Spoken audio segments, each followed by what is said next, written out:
My girlfriend and I recently moved into our new house. It's honestly the home we've been dreaming of, the perfect fit for us. We have a cat named Bella whom we rescued together, so everything felt perfect when we first moved in. The only downside at first was the house to our right.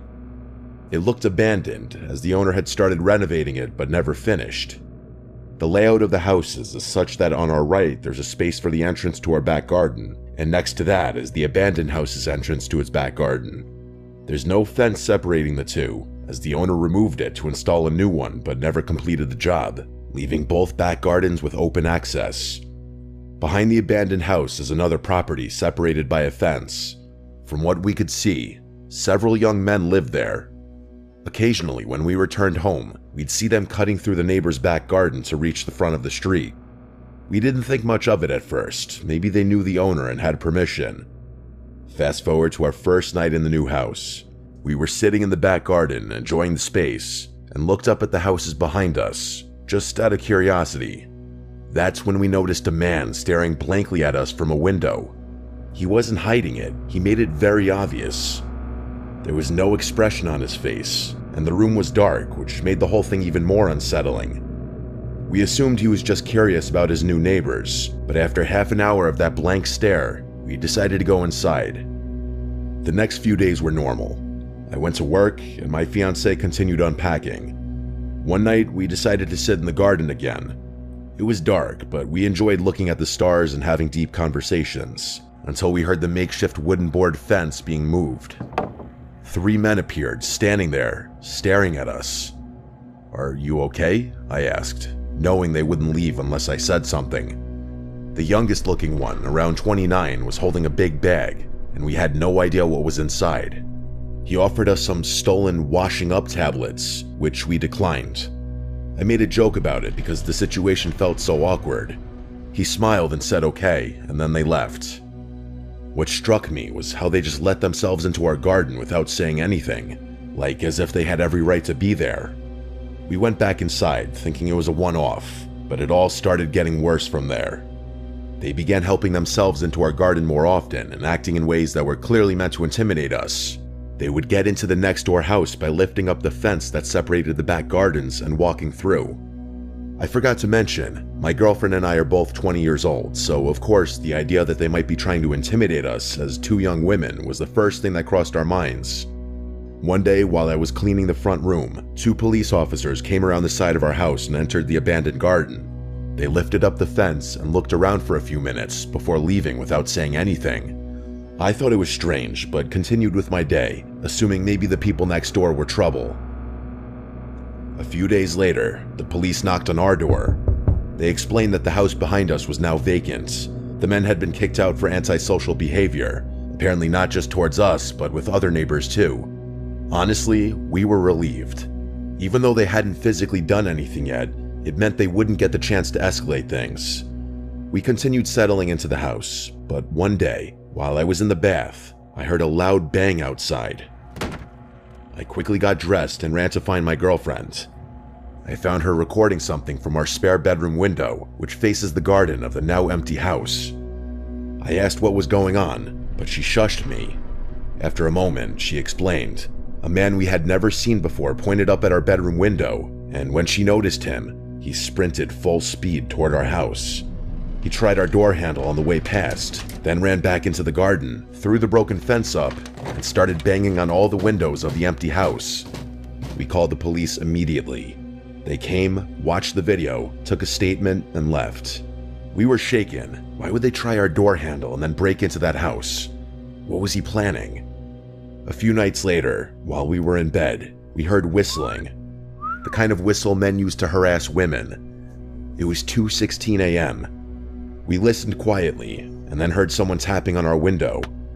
Terrified, we checked the cameras, but for some reason, they didn't record anything. Whoever it was must have left shortly after because the noises stopped.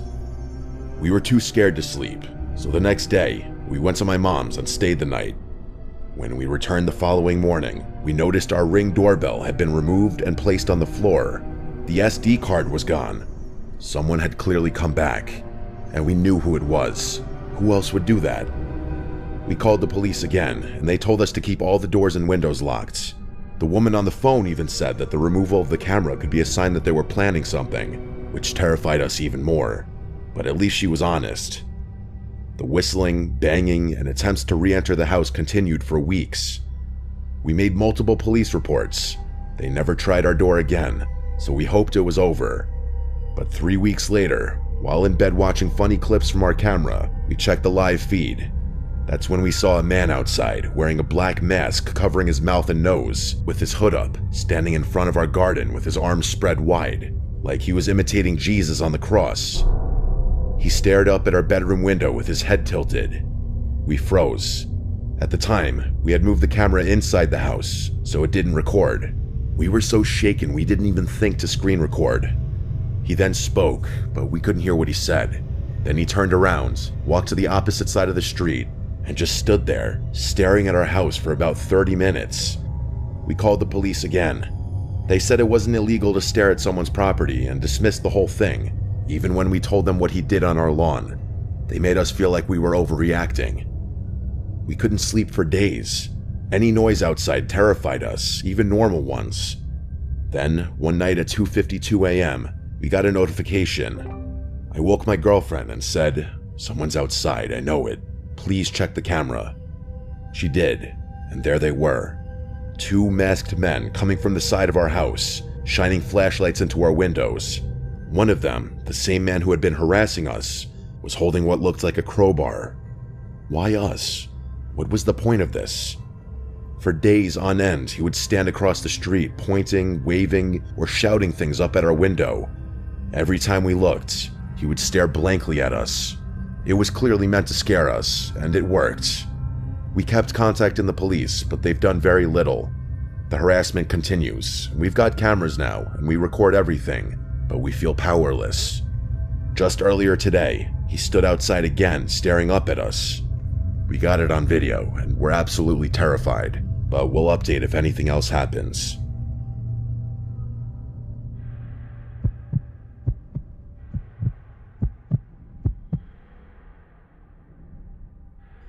Let me preface this by saying I'm not crazy.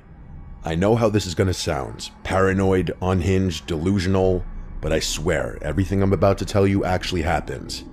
It started with a face, or more accurately, faces that all looked just slightly off. 3 months ago, I ended a relationship with my ex Caleb.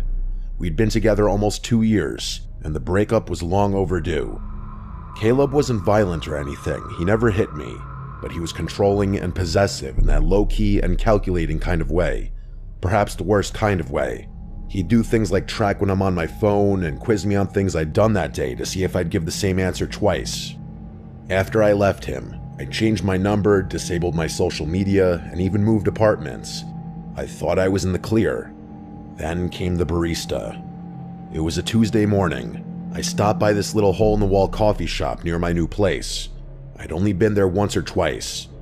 As I stepped up to the counter, the barista, a girl about my age, smiled at me, but something about her expression made me pause. She tilted her head and said, "Good morning, sunshine." I froze because that was Caleb's nickname for me. It was not a common one. He used to say it sarcastically whenever I was upset, like, "What's wrong, sunshine?" He enjoyed pushing buttons. I brushed it off, maybe it was a coincidence, but then it happened again. A few days later, I took a ride share to work. A different driver than usual, older guy, maybe in his 50s. He kept glancing in the rearview mirror like he was trying to recognize me, and then he asked me if I ever figured out what I was running from. He said it as casual as could be. I simply responded, "What?"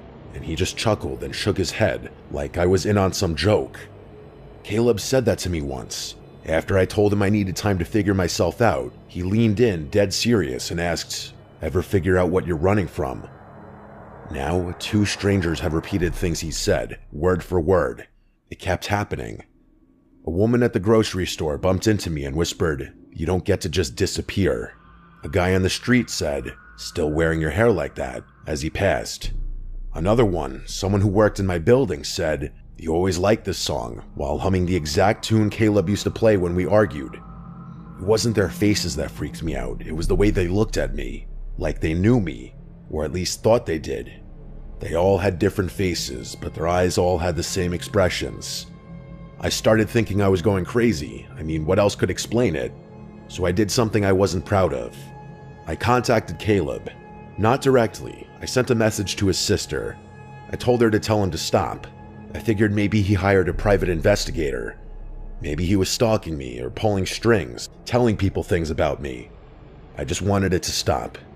She texted back the next day, saying, "I don't know what you're talking about. Caleb's in rehab. He's been there for 6 weeks with no phone." I didn't believe her. I thought she was covering for him. That is, until I saw a picture she posted of him on Facebook a week later, looking pale and sunken in, holding one of those one-day sober chips. So it couldn't be Caleb, or at least not directly. I couldn't shake the feeling that these strangers knew things they shouldn't, though. One night, I stayed late at work. I didn't want to go home because my apartment didn't feel safe anymore. Not that anything bad happened inside of it, I just didn't like being alone. Around 10 p.m., I finally called it a night. I walked the 10 minutes to my place, keeping my head down, headphones in, but no music playing. Something I learned to do so I could still hear if someone was following me. When I turned the corner onto my block, I saw someone sitting on the stoop of the building across from mine. A young man with his hoodie up but his head down. I almost ignored him until he spoke. He said, "Cold out tonight, huh, sunshine?" I stopped walking. He didn't look at me, he just stared at the sidewalk like he was reading something on it. I slowly walked past and didn't say a word. When I reached my building, I went upstairs and locked every bolt on the door. I sat on the couch for hours, just listening to nothing. Eventually, I fell asleep. The next morning, I woke up to find my doormat flipped over. That might not sound like a big deal, but I live alone, and the door to my unit is on the top floor. You don't just accidentally walk by my place. The underside of my mat had something scribbled in pen. It said, "You can change your face too if you want, but I'll still recognize you." I didn't know what it meant, but I still threw up. That day, I booked a hotel for the weekend. I left my apartment without packing anything. I didn't feel safe even grabbing clothes, I just needed to be somewhere crowded. The hotel clerk gave me a room on the 4th floor. It was small, quiet, and kind of stuffy, but it felt safe. But only until around 2 a.m., when someone knocked on my door. There were 3 slow knocks. I sat up in bed and waited. They knocked again eventually. I peeked through the peephole, and it was a woman, maybe in her 40s. Her face was totally blank and expressionless. She was just staring straight at the door. She didn't say anything, so I didn't make a sound, and eventually she left. It was one of the most disturbing things I'd ever seen. The next morning, I asked the front desk if someone had come by to my room. They said no one should have been up there, especially that late. All the rooms on my floor were vacant. That's when it clicked. These weren't random people. They were being sent and fed my details. They were given phrases Caleb used. But if it weren't Caleb, who would do it? And why? I thought about Caleb in rehab, about his obsession with control and making sure I was never fully gone. He didn't need to be the one knocking, he just needed to send others to do it. So I started digging, and there was one conversation I remembered from months before the breakup. Caleb talking about a forum he was on, a place where people shared tactics. He made it sound like it was for productivity or self-improvement. I don't remember the name of it. Honestly, I don't think he ever gave me the name. But in retrospect, it sounded like some creepy, cultish roleplay crap, except it's happening to me for real. Someone, probably Caleb, had hired people to say his words and mimic his patterns, so that even if he was out of my life technically, I'd still be constantly reminded of him. It wasn't stalking in the traditional sense. It was psychological graffiti. Like he was spraying himself onto strangers so I could never be sure who I was looking at. I don't think it's about watching me, but rather about making sure I never stop watching for him. I moved again and disappeared off social media again. I even dyed my hair. I told friends not to tell anyone where I was. It worked until last week. I was walking home from the bookstore and a woman passed me on the street and said, "Still hiding behind books, sunshine?" She didn't stop walking even just to look at me. I don't think this will ever stop. Maybe he paid some crazy underground service to do this to me for a year, who knows? Maybe he made it public. Maybe this is some sick underground game now. Who can scare Sunshine the best? Who can get the closest without touching?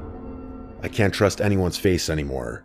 The constant paranoia is truly eating away at my mental health.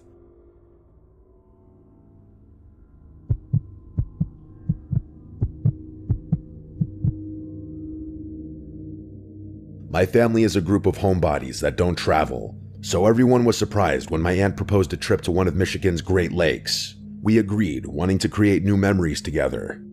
My cousin booked a spacious Airbnb that could somehow accommodate all 18 of us, which felt like a miracle considering the price. The house sat right on the beach, with gorgeous lake views that stretched for miles, almost like an ocean. Most of us claimed rooms in the main house, but because of our large group, some of us were placed in a second building directly behind it, a 2-story garage with bedrooms upstairs. My 3 cousins and I were assigned to sleep there. At first, we didn't think much of it. We spent most of the first day enjoying the hot tub, relaxing on the beach, and soaking in the scenery. It wasn't until night that we entered the garage for real. The space was outdated and neglected, with carpeted bathrooms that smelled like mold, stained bed linens, and a poorly secured latch on the door. Clearly, the cleaners focused on the main home and ignored the garage. My cousins were grossed out and refused to sleep on the beds unless we washed the sheets, so I suggested we do laundry. The machines were small, so we could only do 1 set of bed sheets at a time, and it was obvious we'd be up late. We passed time upstairs, waiting for the first load.